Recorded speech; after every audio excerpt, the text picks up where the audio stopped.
Hello, YouTubers.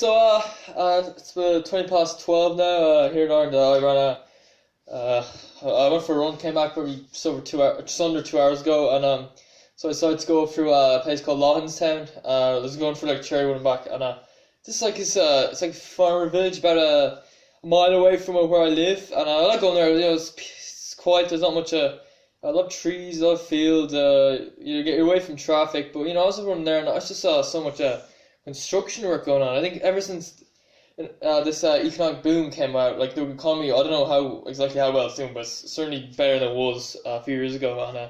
And people just are more building stuff, and around my area, it's just get more and more housing estates being built, more roads being built. Like I'm not sure exactly what they're building out there in Loughlinstown, but don't know. It seemed like a footpath and what looked like train tracks. So I don't think it was a housing estate. So I think they're trying to build another train stop and train tracks around there. I don't think that's too bad because if you can build train lines through fields at the expense of less cars in there, I think that's a good thing overall. But just they're building more roads, more, as I mentioned before, and I just think overall economic booms are they're good for people in some ways, but for the world in general, they're not good. It's like they're good in our imagination, our minds. Really, like when comes to economic booms, more people drive, more people pollute the earth, more housing estates being. I already mentioned that. Jeez, come on now. Yeah, so it's like in the poorest countries in the world, they say, "Oh, those countries are horrible countries. Oh, it's all backwards back there. The world's life's very tough back there." Well, yeah, it's tougher in some ways, but they're releasing the least amount of greenhouse gases, so it can't be too bad. Anyway, so that's the thing. It's still in our mind, and just thinking about the song, "Working Class Hero." It was first sung in 1971 by Paul McCartney, I think. It was about a working class hero, how you grow up into a working class family, and as soon as you're born, people lay down their authority to you, and you're pretty much told you have to obey, you have to go by the rules, you can't think outside the box, you have to. And yeah, Green Day sang the song in 2007. They're also very much anti-authority, and it's just about really some guy who's made to feel small. He's a victim of authority from a very young age.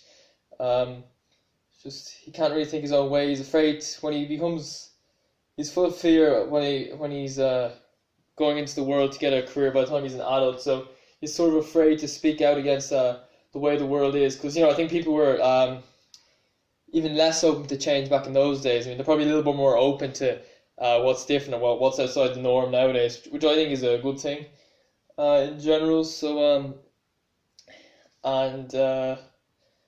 that's things. He becomes the working class hero. Working class hero is like somebody who gets a job. He works all day, 9 to 5, works some job to impress people so he can have loads of money. People think well of him. People speak well of him. He gets a job, but deep down he's probably really miserable. What does it matter about what somebody else thinks about you? It's all about what you think of you. Are you happy with yourself? Sure. Look at me. I'd say in my local area, people look down on me a little bit. Well, I don't think they're really aware of my existence, but I don't know. Like if in case they were, let's say, they probably see me as some guy he doesn't work. He just hangs around, does his own thing. He runs, cycles around the place, doesn't have a car, doesn't have much money, and kind of just wants to live this simple lifestyle. But they kind of look down on that, I'd say. But they're hardly aware of my existence, so I don't think they'd actually be thinking too much about it. So got some notes here. Yeah, I went for that. Yeah, so those in the world who are respected the most are people who damage the world the most. Like my dad, he had a lot of money. He was like really happy with himself. Like, oh, I have people. But what did he do? He had a nice house. He had a car, dear enough car, I'd say, and he was just.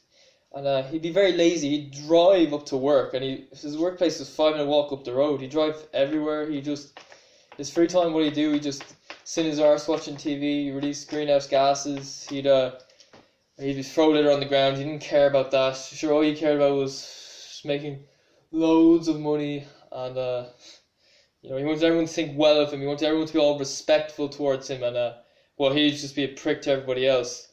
Like I was there one day. He was what was he doing? I was cutting carrots or something. He was in my way. I was trying to get some cutlery, and I said excuse me to him because I was raised to believe that excuse me is a polite word, just being polite to tell someone to move out of the way. And he said, "No, I will not be excused. Have some manners. Can't you see I'm doing something?"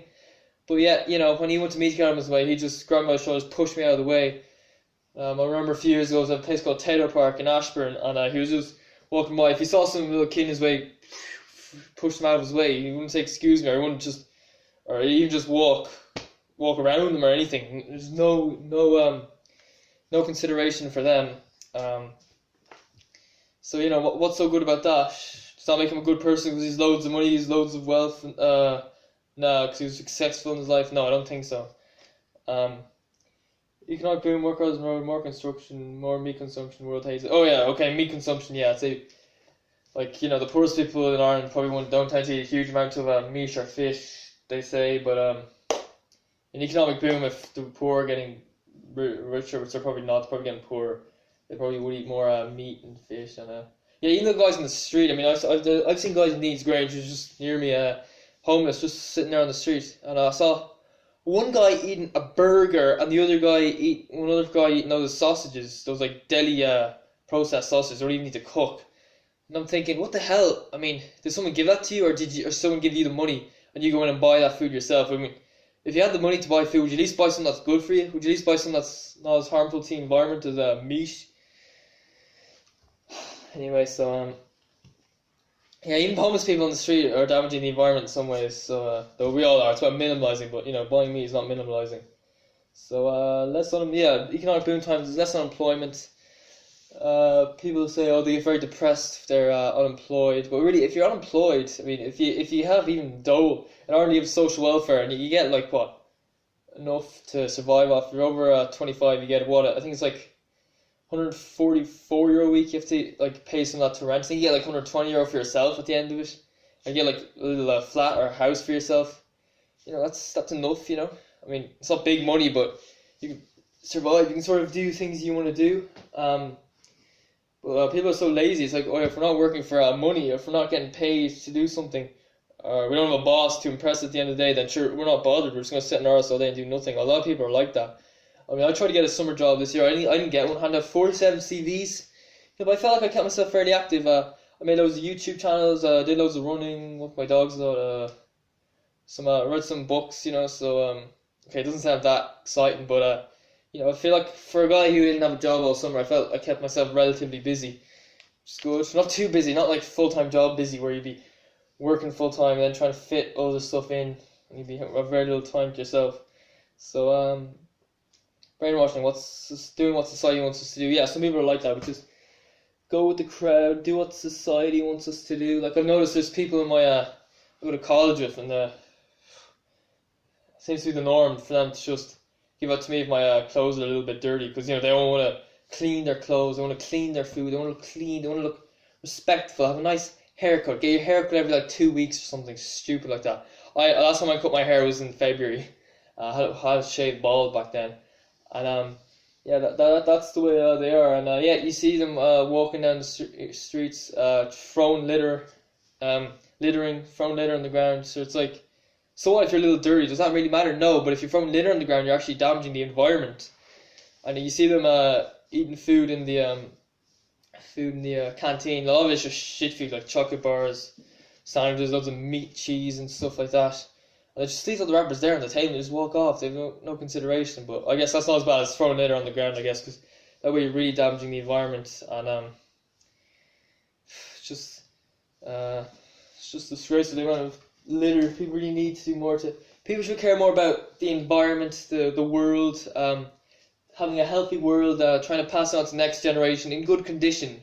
But no, that's not what they think. They don't care about the next generation. What they do is they just damage the environment, they damage the world, they keep fucking things up for the world. They're making the world a more and more difficult place to live in, and they're bringing up the next generation. And even though they've damaged the world for them, they're making the world a shit place for them. They demand respect from their kids. They say, oh, we brought you to it, which gives a little bit of respect. But sure, do you deserve respect if you're fucking up the world like that? I don't think so. People should probably just, I don't know, okay.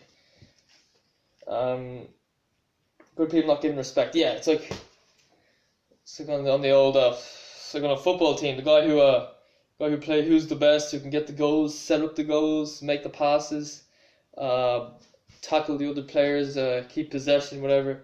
Say in football, whatever. Those guys are given loads of respect. They're the heroes of the team. But it's like the guys who don't play, the guys who clean the boots, the guys who provide food, the guys who work as guys who volunteer for free to be stewards on matches, whatever. No, they're not. They don't matter. They're just like invisible. Nobody cares about them. That's the way the world works. That's the thing. People who build houses for other people, big property developers, have huge money. They get loads of respect. Those guys who go out and pick litter up in their free time, who try to plant trees and try to encourage people to do the same, they're kind of looked down on, just weirdos or whatever, hippies, as they say in America. So yeah, one more guy. I went to school in Gormston. I want to tell you a bit about one of my. Actually, this is about the Catholic Church in general. It's just so hypocritical. That's why I don't really want to be part of it. It's like all the priests were in Ireland back in the day. They used to be very powerful. They used to be very wealthy, and the Bible says, well, Jesus certainly said that if you want to be perfect, you have to sell all your belongings, give the money to the poor, and just live a simple life. I mean, okay, you probably need some stuff. I mean, get the basics to survive if you want to live, I guess. But probably, I'm guessing by that he means to be like minimalist to the extreme, like as much as you can, really. Just, and people aren't really like that. You see priests driving fancy cars, getting all these fancy dinners, getting looking for respect from people, not being looked down on. Sure, if you really want to serve God, why don't you just set up your own religion, because if you set up your own religion, people will mock you, people will make fun of you, people will laugh at you. Well, so, yeah, I mean, I'm sure some people would, people probably would. Surely that's good. That's if you're doing the right thing. Go around wearing sandals, simple clothes, have like one or two pairs of clothes, stuff like that. That's the thing, because if you're not respected, sure, as God said, it's like the last will be first and the first will be last. So why not try to be last here and be first up there, if you know what I mean? But anyway, that's not what they want to do. They want to have a wealthy lifestyle. And how this priest, brother in my old school, Franciscan friar. I'm not going to keep his name a secret. His name is Father Ulick. We call him Ulick Balls behind his back. He was a lazy fucker. We used to live in this school now, Gormston. Well, yeah, he lived there. It was not that. It's bigger than your average school, but it's not that big. Like walking around shouldn't be a problem. What time are we on? 13 minutes. Better wrap it up. So yeah, he used to just he used to drive around. He lived in these apartments, I think, which he probably walked to school in, I don't know, like 3 or 4 minutes, I'd say. He used to drive in with a big fancy car. I don't know a huge amount about cars, but he'd drive straight into the car. He'd drive right in front of the school. The entrance door. Nobody else was allowed to do that. Everybody else had to park in the parking spots a good, I'd say 70, 80 yards away from the actual front door. He'd drive right up to the front door of the school. He'd just walk in, and he was so lazy. If he wanted to get to another door, which was like a 1 minute walk away, he'd drive over there. And yeah, he was so lazy, and it seems like a bit of a contradiction. They're meant to be following the example of Saint Francis of Assisi. He used to have to. I remember he was walking around in the snow initially in the winter, or I read about this once, and he was knocking on people's doors, asking him to stay in their house, and people weren't giving him respect. People were kicking him out, threatening him, and all that. So yeah, he's not exactly living that type of a lifestyle. That's why I don't really like about religion. People try to use it for like the wrong reasons. People blindly follow it. They go into mass. What do you think? Do you think you get more from sitting there at mass for 45 minutes, half asleep, or do you think you actually might learn more about it by actually reading the Bible? Because it seems to be that there's so many bloody. I'm just checking the time there. We're going to run out of time. There's so many religious people who just don't read the Bible. They say they're religious, but they don't read the Bible. They just go to mass once a week, and I think that's enough. Okay, so I'm gonna have to wrap it up here. Don't want to go over for 15 minutes. So Irish Fun or Dewey feels like, will be like, comment, subscribe. Now I'll see you another time.